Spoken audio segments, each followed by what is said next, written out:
ओम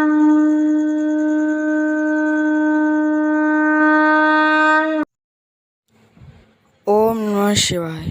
ओम नमः शिवाय। वीडियो को लाइक करें, शेयर करें। अगर चैनल पर नए हैं तो चैनल को सब्सक्राइब करना ना भूलें।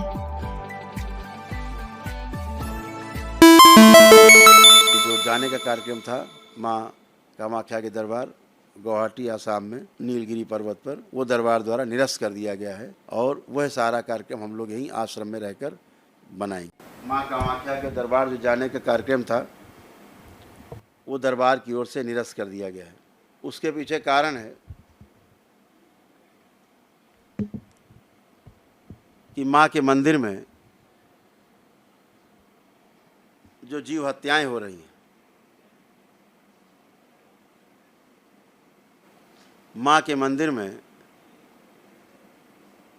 जो बलि के नाम पर यज्ञ हिंसा हो रही है, वो सभी लोग आप लोग जान ही रहे होंगे कि जीव हत्या एक अपराध है और प्रत्येक जीव में ईश्वर का वास है। तो बकरे में, भेड़े में, भैंसे में भी जिन जीव जंतुओं को बलि दी जाती है उन सभी में ईश्वर का वास है ही।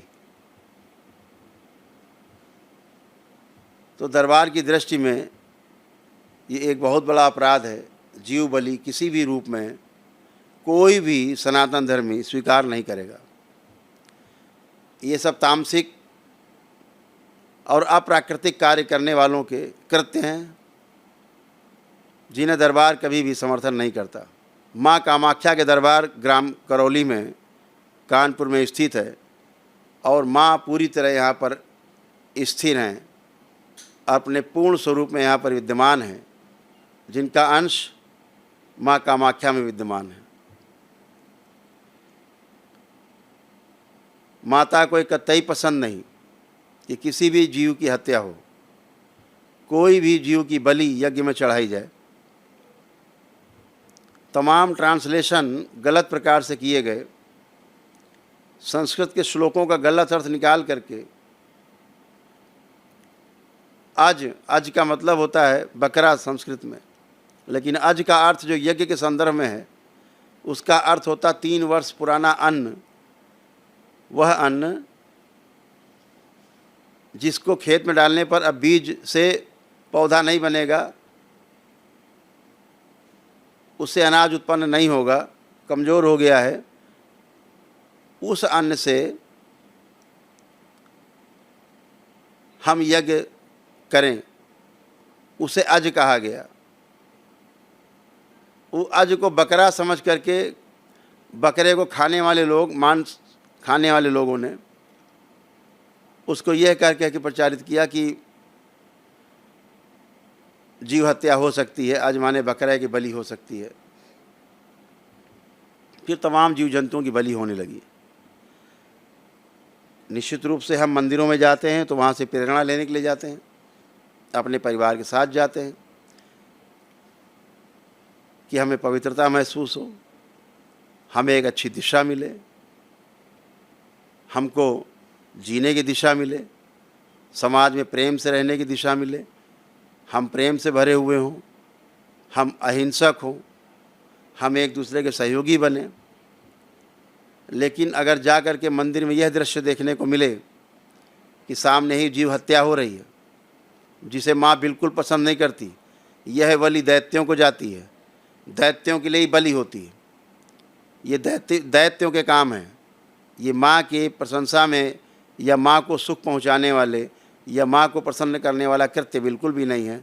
बिल्कुल यह कुकृत्य है और इसका दरबार बिल्कुल विरोध करता है और हिंदुस्तान के सभी सनातन धर्मी इसका विरोध करते हैं।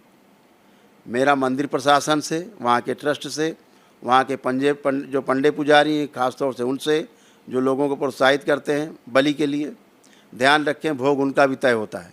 बलि करवाने के लिए प्रोत्साहित करने, कृत, कारित, अनुमोदित 3 प्रकार से भोग तय होता है, ध्यान रखें।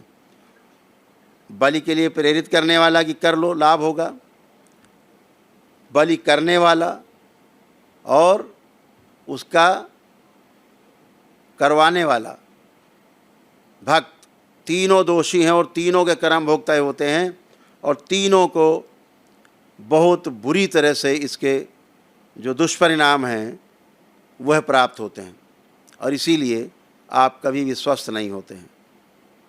तो इन नकारात्मकता से बाहर रहना है। मेरा वहाँ आसाम की सरकार से, वहाँ के मुख्यमंत्री जी से भी कहना है कि कृपा करके इस यज्ञ हिंसा को रोकें। आपका भी वहाँ जाना होता है, आपने बहुत सुंदर कार्य किया है। पिछले वर्ष मैंने देखा तमाम मांस मदिरा पर आपने रोक लगाई थी। पिछले वर्ष बहुत विशाल मेला, इतना बड़ा मेला कभी भी नहीं हुआ माता कामाख्या के दरबार में जितना पिछले वर्ष हुआ था। जितनी प्रशंसा की जाए आसाम गवर्नमेंट की उतनी कम है। भक्तों के लिए आने जाने की, रहने की सुविधा, स्वास्थ्य की, सफाई की, भोजन की, भंडारे की सभी व्यवस्थाएं अति उत्तम रही। ख़ास तौर से सफाई तो बहुत ही उत्तम रही, साफ़ सफाई। तो मेरा आपसे पूरी आग्रह है कि मंदिर प्रशासन द्वारा ये की जा रही यज्ञ हिंसा पे तत्काल रोक लगाएं। चूँकि आप भी दर्शन करने वहाँ जाते हैं तो कृपा करके इसको बिल्कुल समर्थन ना करें। और मेरा आपसे आग्रह है प्रेम पूर्वक कि आप वहाँ के ट्रस्ट को, मंदिर प्रशासन को समझाएं कि यज्ञ हिंसा छोड़ें और प्रेम का संदेश पूरे विश्व में जाए। माँ कामाख्या का दरबार जो विख्यात है वो जीवनदायी दरबार के रूप में है। वह पूरा दरबार यहाँ ग्राम करौली में, करौली सरकार के नाम से, करौली शंकर महादेव के नाम से माँ की शक्तियों से ओतप्रोत है।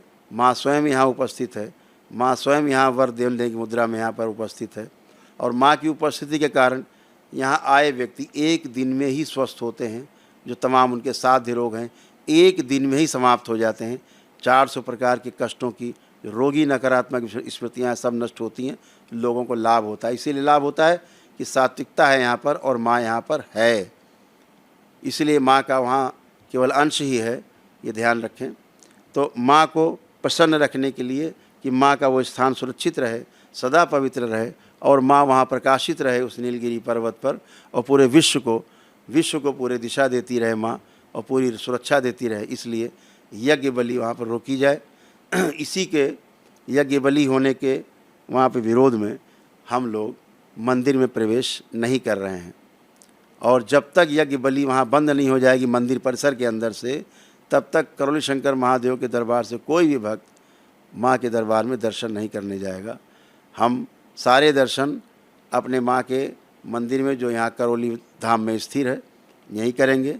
माँ यहाँ पे प्रकाशित है, सुशोभित है माँ यहाँ पर, हम सब की संरक्षिका है माँ, तो हम सब यहीं दर्शन करेंगे। हम सारा उत्सव अपना यहीं करौली शंकर महादेव धाम में, ग्राम करौली कानपुर में ही मनाएंगे। तो सभी भक्त दरबार के अपने अपने घर पर भी माँ का उत्सव मना सकते हैं और घर पर भी यहाँ आश्रम में आकर के भी अपना अपना उत्सव मना सकते हैं। हम सभी लोग गुरु पूर्णिमा की तैयारी में भी व्यस्त हैं।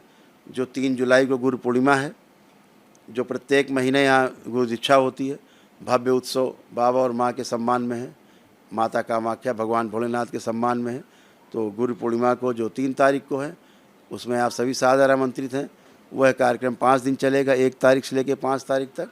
तो सभी भक्त जो दरबार के दीक्षित भक्त हैं, बाबा माँ से दीक्षा प्राप्त करना चाहते हैं बाबा से, वह लोग भी जो दीक्षित हैं, तंत्र के दीक्षित, मंत्र दीक्षित हैं, लेवल 1 लेवल 2 के लोग हैं, वो सभी आएंगे। माँ इसी गुरु पूर्णिमा को लेवल 3 की दीक्षा भी संपन्न होगी। तो आप सभी पुनः सूचना ग्रहण करें कि जो जाने का कार्यक्रम था माँ कामाख्या के दरबार गुवाहाटी आसाम में नीलगिरी पर्वत पर, वो दरबार द्वारा निरस्त कर दिया गया है और वह सारा कार्यक्रम हम लोग यहीं आश्रम में रहकर बनाएंगे, क्योंकि माँ का अब दरबार, माँ का मंदिर यहाँ पर निर्माणाधीन है।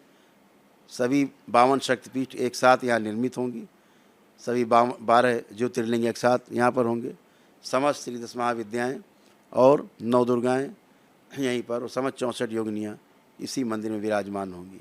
तो आप सभी लोग सूचना ग्रहण करें, सूचना के अकॉर्डिंग अपने अपने कार्यक्रम बनाएंगे। हरिहर। अगर आपको वीडियो पसंद आया है तो वीडियो को लाइक करें, शेयर करें और चैनल को सब्सक्राइब करना ना भूलें।